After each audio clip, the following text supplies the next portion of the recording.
Vicky Cristina Barcelona is a film that seems to be much more popular among the European crowd than it is here in Canada. I only know a grand total of 2 people here who have seen and enjoyed this movie, which doesn't surprise me.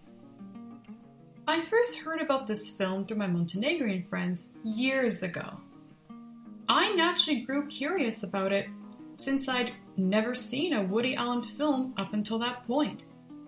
I'd see Ants, Annie Hill, Match Point, Blue Jasmine, Hannah and Her Sisters, Midnight in Paris, and Magic in the Moonlight later on. And from my understanding then, his films are supposed to be pretty good, in spite of what we know about him as a person. What's interesting is that this film's script is mostly in English, and nearly all the Spanish conversations take place between the leading man, Juan Antonio, and his on-again, off-again love interest, Maria Elena. And having finally seen what the fuss was about, I can honestly say that it's an interesting little film.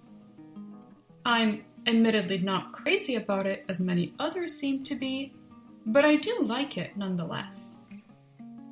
All you need to know about this film, plot-wise, is that Juan Antonio falls in love with these 2 American girls who come to Barcelona for their summer holiday, Vicky and Cristina. Problem is, he's burdened by his psychotic ex-wife, Maria Elena, who wants to unalive herself.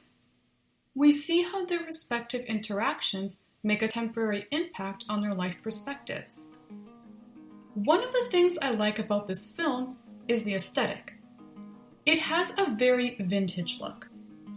For example, I loved the photo shoot session montage with Maria Elena and Cristina especially.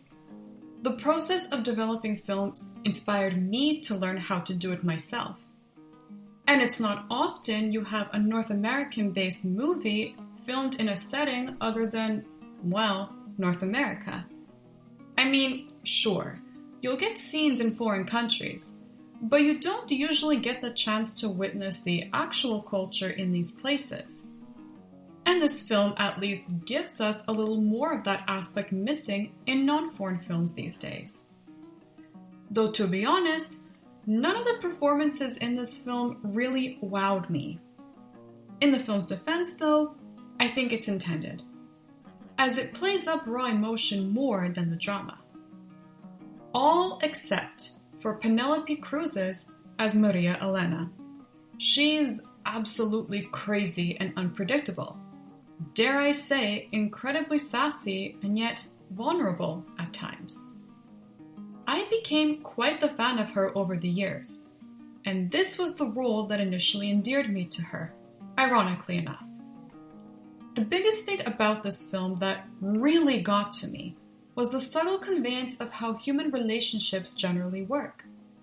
The entire point of this film is to show that no matter how spontaneous your life becomes at one point, it's usually short-lived and doesn't actually change in any way. When you really think about it, that's how nearly all of our interactions go. It's all one never-ending cycle of pursuing something we can never really have. Not everyone is meant to change us forever.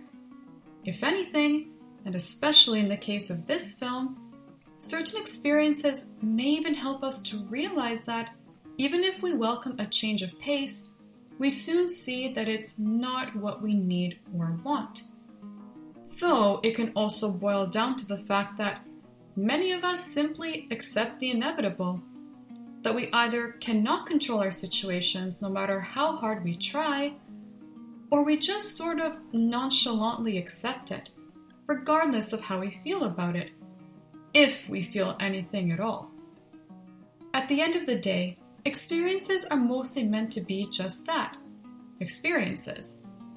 Memories that stay with us forever, but don't necessarily change anything in our lives.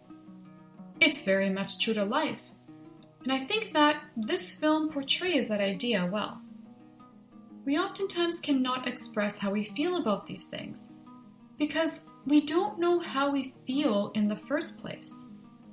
We think that even if we have to endure the hardships of these experiences, they will be worth it somehow and perhaps even improve our situations. But no, that's not always true.